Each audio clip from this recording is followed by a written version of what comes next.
Hi everyone, so in this video I'm going to be doing something that I just got the idea to do, and this so happens to also be like a new sort of series on my channel. If it works out, we'll see how this goes. People seem to enjoy my sketchbook sessions, and sometimes in those sketchbook sessions I come up with characters, creatures, plants, worlds, anything like that, and I think it'd be cool to kind of document them in a way. So this is not what it will look like at all, but like this is a very rough sketch of me just like, I think I was just like testing out the Sharpie, but I'm gonna be doing sort of lost journal pages for my Patreon. So every month my patrons will get a new page in the journal, and each page will be about something that I've drawn, but it's gonna be kind of like a journal of someone who's observing all these things, making little notes, doing little doodles, and I just created like an inspiration board on Pinterest for this kind of aesthetic that I'm going for.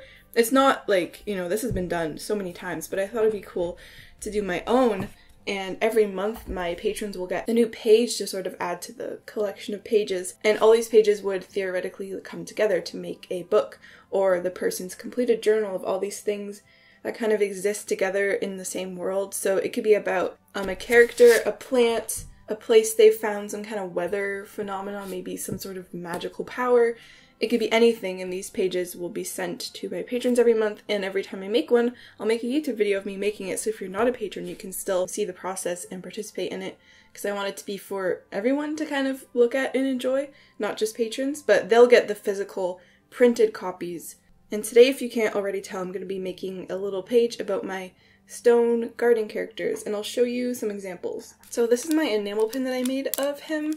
I think he's a pretty cute little character, and I thought it'd be cool to do sort of like a research journal spread on him. And the first time I drew him was in my sketchbook I just finished a month or so ago, and it's just these like big stone statue people that have holes in the middle of them, and a lot of them can grow gardens inside, they can transport things. It's sort of an odd thing I kind of came up with, and I want to make sort of like a little like reference sheet for it, I guess. Like, I guess the journal pages will be like a reference sheet, but with the aesthetic of someone's scientific drawings and journals. So I've been using this sketchbook from IKEA that was like $2 or $3 just to do a bunch of like studies and drawings. I filled a few pages of it just like copying photos of animals. I just want to get better at certain animals. But here's where I kind of started to sort of play around with the different poses I wanted to do for this guy. And so I kind of liked this pose, so I want to include that. I want to include this one of him picking up flowers, or her picking up flowers. Kind of genderless because they're just statues. And one lying down, and maybe, I don't know, I could do like little plants on the side. So I just want to go to this side of the page. I know it's going to be, I might as well just like trace, this drawing makes me laugh. This one too, he's just kind of lying there. I think this would be actually a good pose to do. That probably sounded horrible. Oh yeah, and this is also just like another quick sketch I did. Well, I shouldn't start with the big one, I should start with a bunch of little thumbnails. So I think a big thing, so I want this pose to be the main pose, I think, but with a garden inside. I think I kind of want it in this little corner down here. This is a huge pencil I got in a sketch box. Just using it so I don't get into the details. So maybe like there's a big one here. There can be sort of a lighter sketch of him lying in the grass here. Maybe I'll have the title down here. No, I want the title up here. I still don't know if I'm gonna write it myself or if I'm gonna use a font, because my writing is not that good, but it might be a bit more charming if I write it myself. I'll just have to do my best writing. So maybe he's right here. This will be like the main colored one. It's gonna be kind of like an old watercolor style. Very children's book, vintagey, sort of natural look, if that makes any sense. I think you know what I mean. And picking flowers. So it's gonna be a very like loose sketchbooky style. I think this is the sort of composition I want to go for. I really wanted to print it on deckled edge paper, but you can't really do that in a printer. I don't think it's good for it, and it would take too long. The paper is just not meant for tearing that I'm using, so. And I'm okay with sketch lines showing because I kind of want that look. So that's why I'm just going straight in. I wanted to use my terracotta pencil, but it's missing. So the closest thing I have is this red. I just much prefer the terracotta. I think I want to make this bigger.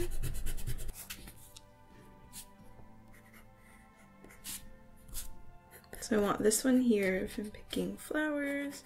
And there's a bunch of different ones. There's not just like one creature. It's not just one character. I picture them it being a lot.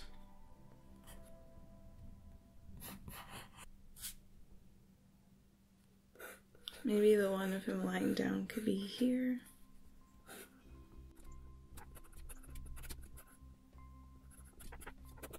Maybe just a little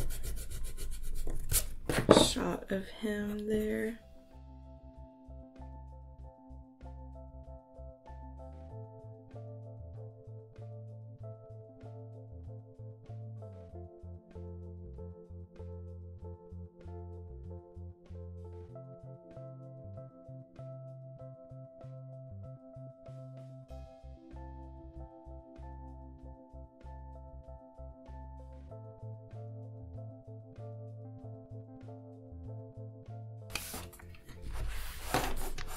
There's not going to be a lot of color. I'm thinking it's mostly going to be brown and white, black and white.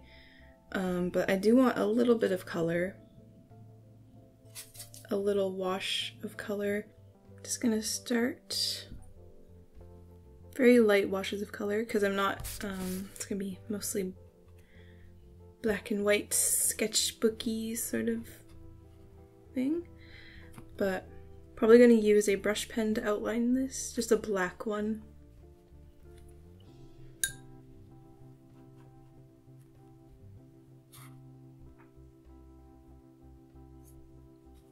I want it to be a very loose feeling, kind of like my sketchbook pages.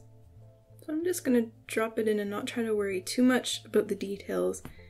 And try to just put color where I think color needs to be.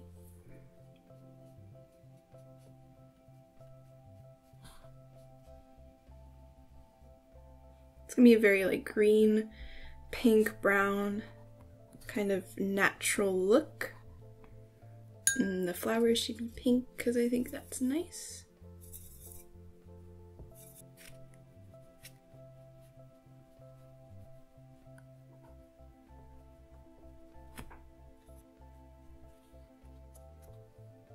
Some of them could be a bluish gray, some of them could be brown. Just depends. If you try to like mix the same colors, like if you choose a couple colors to use and you mix all your colors from those, then it will kind of be more uniformed, especially if you only have like 3 watercolors. Like when I did my sketchbox, there was like yellow ochre, Indian red, and sap green and Payne's gray. I think those were the main colors. So like I said, every month, if this goes well, but I hope it will, patrons will receive a new page in the journal, and it will kind of be like a collection that builds and a bunch of pages that can go together and maybe become a little mini booklet someday or a zine. And like each page can sort of have this natural color scheme looking thing, but it can kind of change. Like there can be one that looks very magical, one that looks very dark if there's something scary. And I might even be able to like create some of these items or worlds or plants with all of you, like maybe through voting, through suggestions, random prompts, stuff like that. I want to dry brush some areas here. That was not dry brush.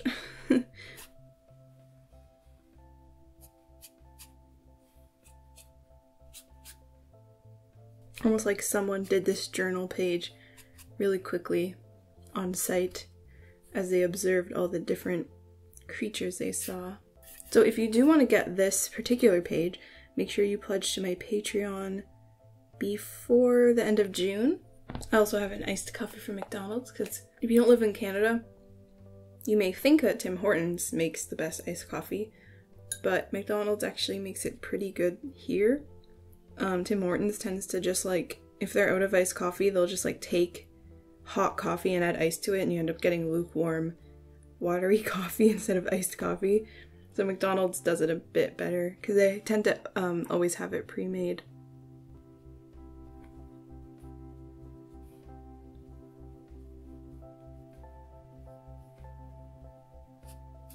In case you can't really see, a lot of the text I wrote here was Stone Garden. I wrote slow movers, human size, always inspecting plants and tending to them, appear to be natural gardeners of the forest, peaceful creatures, and fascinated by nature. So I think that kind of amount of text is good.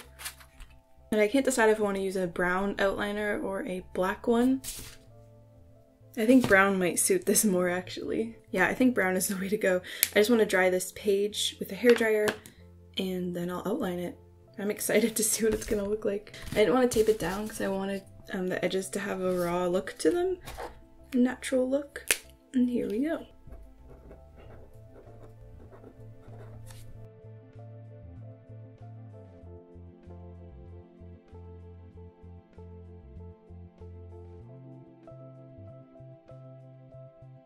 So I just outlined most of the words, and I decided I'm going to use a mix of brown and black. Black for the important parts and brown for little details and for softer areas, just to give it more of a collage-y sort of look.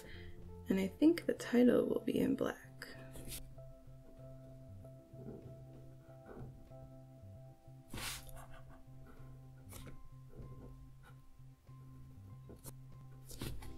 So then the title's important, so it's in black, but then little details around it will be in brown.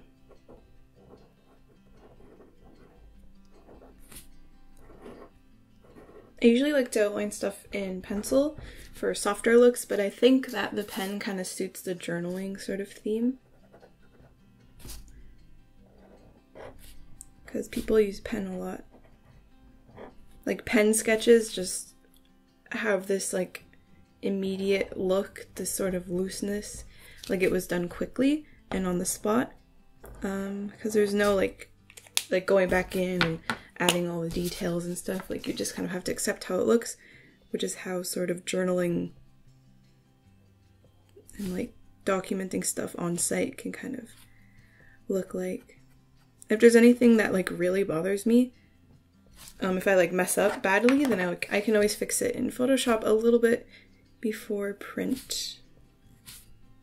So if you have any suggestions for future pages of things that you've seen me draw that you'd like me to make a page about, let me know, because I tend to kind of like forget about things that I've done, and it's nice to have a little reminder of things that people enjoyed and would want to see more information about. So I'm just going to leave that as black and I'm going to do the rest as brown.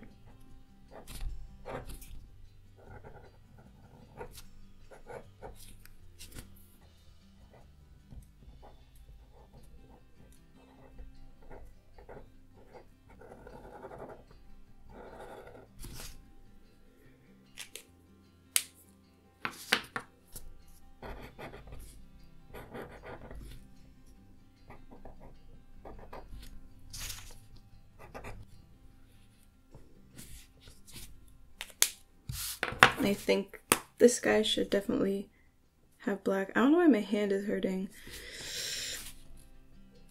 It's not like I've been drawing a ton, but maybe I have. I don't know.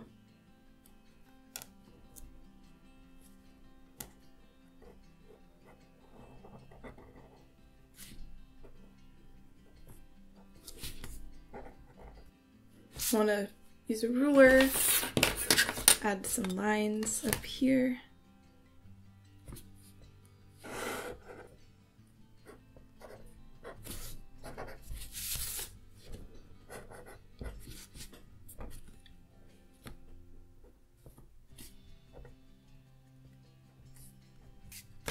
I think the flowers need a little bit of an outline around them. Okay, I might want to add a little bit more color. I want to protect my desk.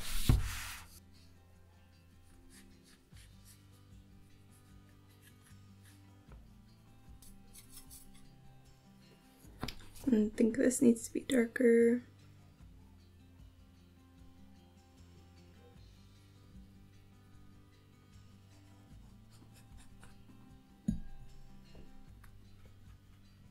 I'm so focused on this, I've barely been drinking my coffee. I told myself I wasn't going to get into the details and that this would be a loose sketchbook looking page. But here I am, probably going to overwork it, and I probably should stop. But I'm still going. Isn't that just how it is sometimes? So that's pretty much it. I had a lot of fun doing this. I'm excited to do next month's page. You know what? I'm gonna add Livingstone Garden. Livingstone Garden. I think that should be the full name. If you want to get this, check out my Patreon like I mentioned multiple times. If you can't support me on Patreon, that's totally fine. That's just like an extra step. Even just watching this video is all the support I could ask for. So I really hope you enjoyed this video. Enjoyed seeing me create this little reference page, this little stone garden thing. He's one of my favorite things I've ever drawn. I'm sure there's other stuff like this out there, but I just like him. I think he's cute. And it's very like nature-y. You know, I like nature stuff. And I'm excited to see how this prints. I'm really excited. So I hope you enjoyed this video, seeing my watercolor process. I used Arch's hot press paper and the Shinhan watercolors, and I used Micron black pen and this black brush pen that looks like this. I can never remember the name. And this white Signo, Uniball Signo gel pen. So I really hope you enjoyed this video. Let me know what you think I should do for future journal pages, and I'll see you in my next video.